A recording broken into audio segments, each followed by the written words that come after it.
Okay, so we'll just start now if you want. Um, well, welcome to the video on the Neo-Dyne Motorcycle Lift. For those of you who are into motorcycles, you may have seen this lift. It's been out for, I'm aware of, at least 5 or 6 years. It's made in France. There are two dealers in the US. Actually, I believe there's two, but they may actually be related now. Mark Rogers runs the Power Ramps company in the wonderful, thriving metropolis of Hillsboro, Ohio.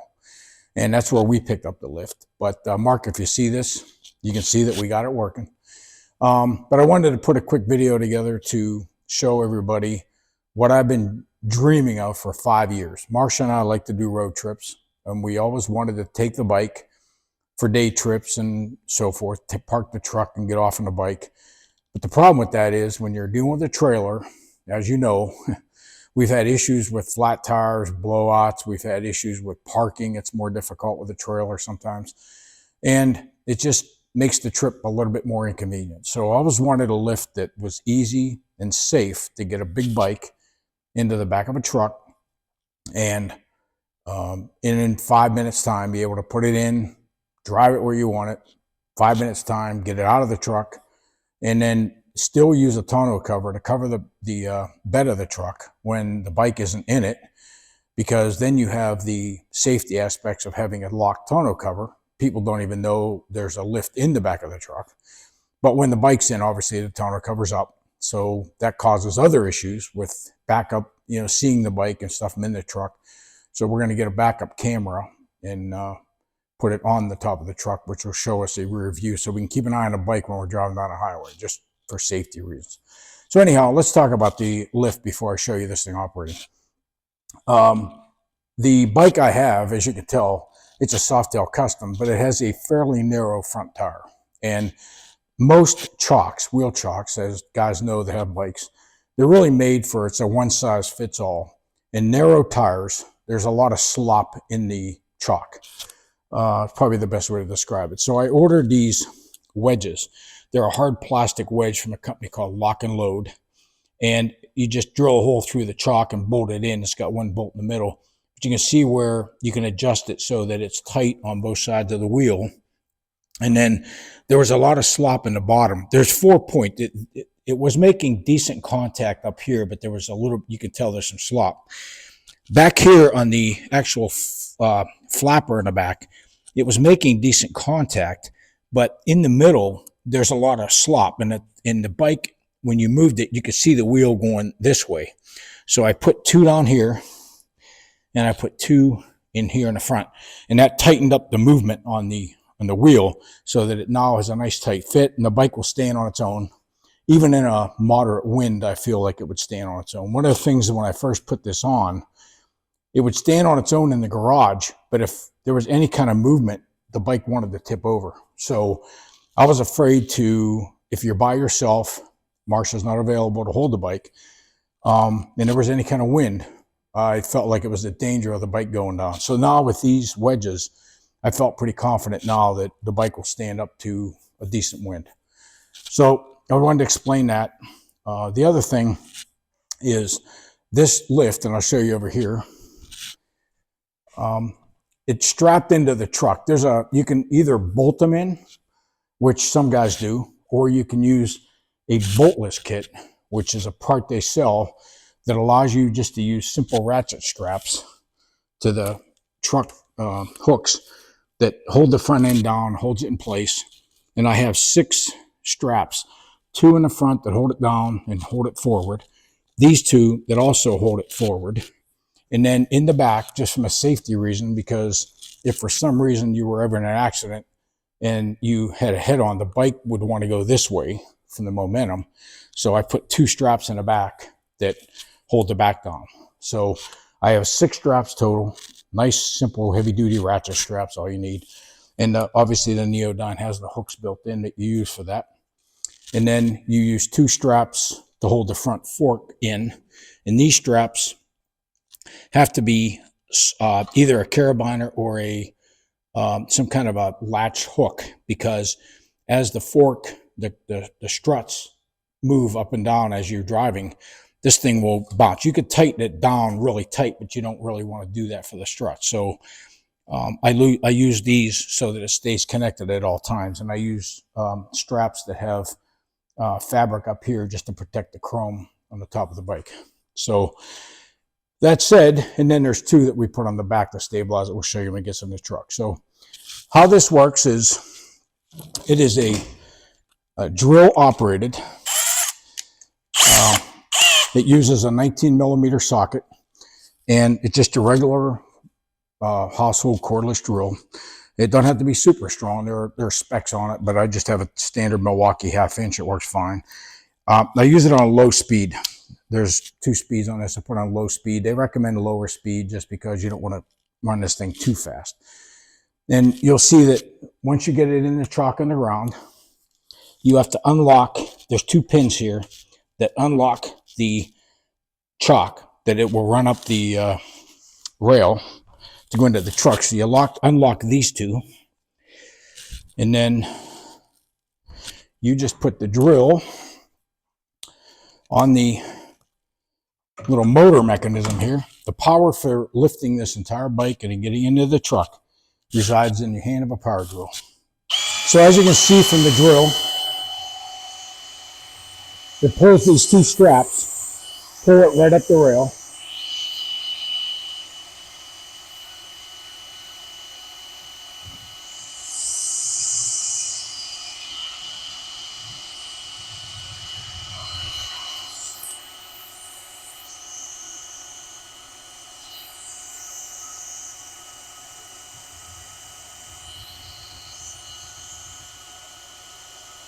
And one thing I want to point out, we'll stop it here for a second. One of the things I want to point out is on the surface, you might think that all this weight is on the tailgate. And there is quite a bit of weight on a tailgate. But if you've taken physics in school, you understand that from a lever position, this rail, the main rail for the Neodine, is on the floor of the bed, from the front of the bed all the way to the back. This whole section is basically one piece when you put these locks in. So the weight, even though it's on the tailgate, it's actually being dispersed across the entire bed of the truck. So you can see the whole truck drop a little bit from the weight of the bike, but it's not just on the tailgate, it's all across the entire bed.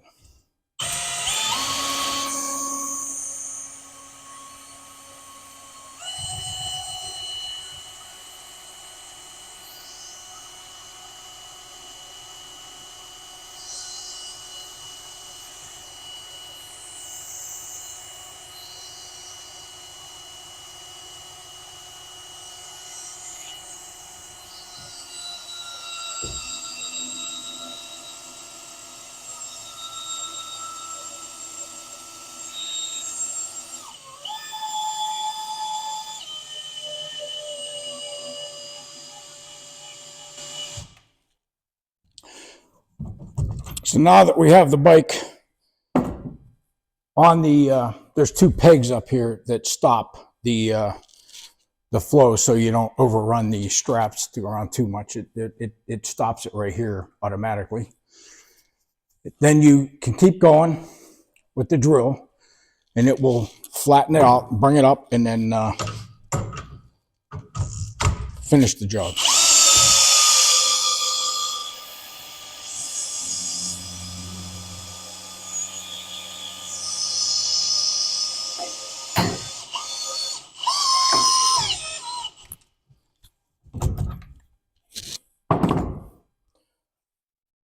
So now that we have the bike all the way elevated, you can see that it's fairly level with the truck. You may have to lift it a little bit sometimes to get it in. There's a latch up here that you use to make sure that when you're loading the bike that it doesn't run up. You just open this latch and then you push the bike into the truck.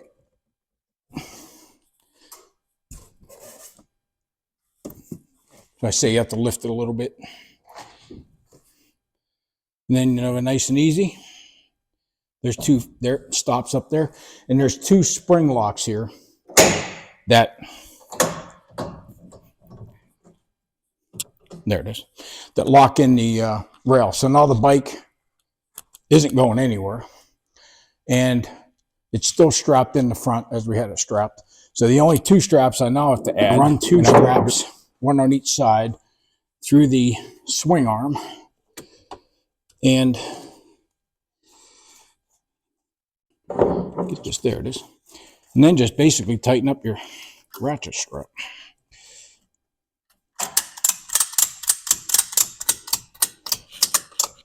And then do the same thing on the other side. And I won't go just from sake of time, but that's all you do. The bike is in, it's secured. It's got 4 straps holding the bike. It's got 2 in the fork in the front. It'll have 2 in the back. And you can drive down the road and do whatever you want. And this bike ain't going anywhere. So now what we'll do is I will show you the unload process, which is basically the same thing in reverse, just to give you an idea how quick it is to load and unload this. So the first thing you would do is obviously remove the strap that I just put on. You would remove both straps on the back of the bike so that you can obviously get the bike to slide back out. These 2 spring locks that I had on, and up front you don't have any other latch right at this point you have to take off. You just remove these 2, and then you pull the bike out slowly. It's going a little bit downhill because of weight of the truck. Pull it out until it stops. And then the bike will sit there. Actually, you could work on the bike like this if you wanted to. It's a nice little lift. Now you just reverse the drill. Put it in reverse.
And you take it down until it hits the stops down here on the where the chalk hits the bottom of the rail. There's 2 stops. You'll see that a little bit of tension comes out of your straps too.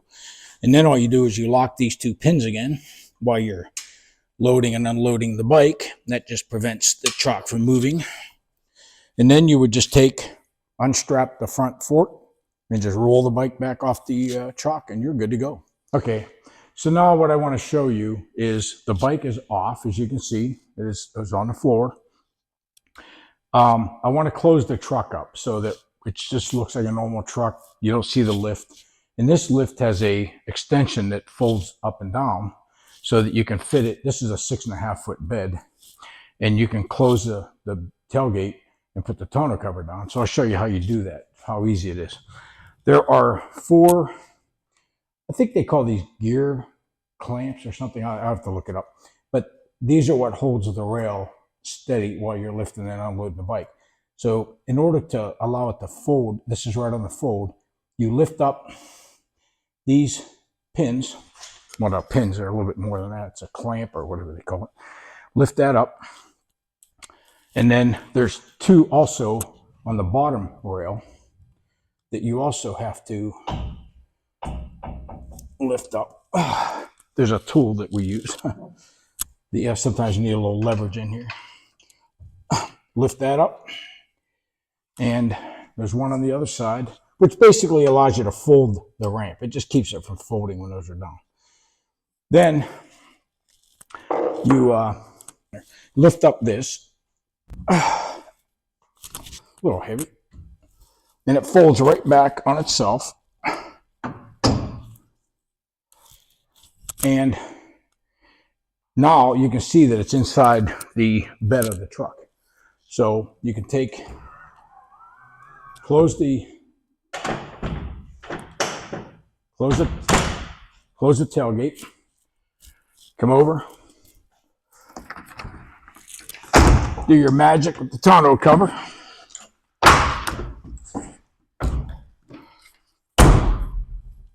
Voila, no lift. So the beauty of this is it is totally hidden for anybody's view when the bike is not in it. When a bike's in it, obviously you can't close it up. But most of the time, when you go somewhere and you take the bike off for the day and you go running around, you just close it up and it looks like a normal pickup truck sitting there. So I just wanted to see how easy it was to do that. And to unload it, you just reverse that procedure. Just lock the pins in again and you're back to business. So thought you might want to see that. It's one of the beauties of this. It's that simple. So I just thought you might want to see it. I know those of you who know me know, maybe I've talked about this. I've been talking about it for 5 years. I had to wait to get the pickup so that I could buy the lift. So now that we have the truck, we have the lift, Marcia and I are free to go, and we'll take the bike with us and have some good times. So thanks for watching, and I hope this was informative, if not fun. Thank you.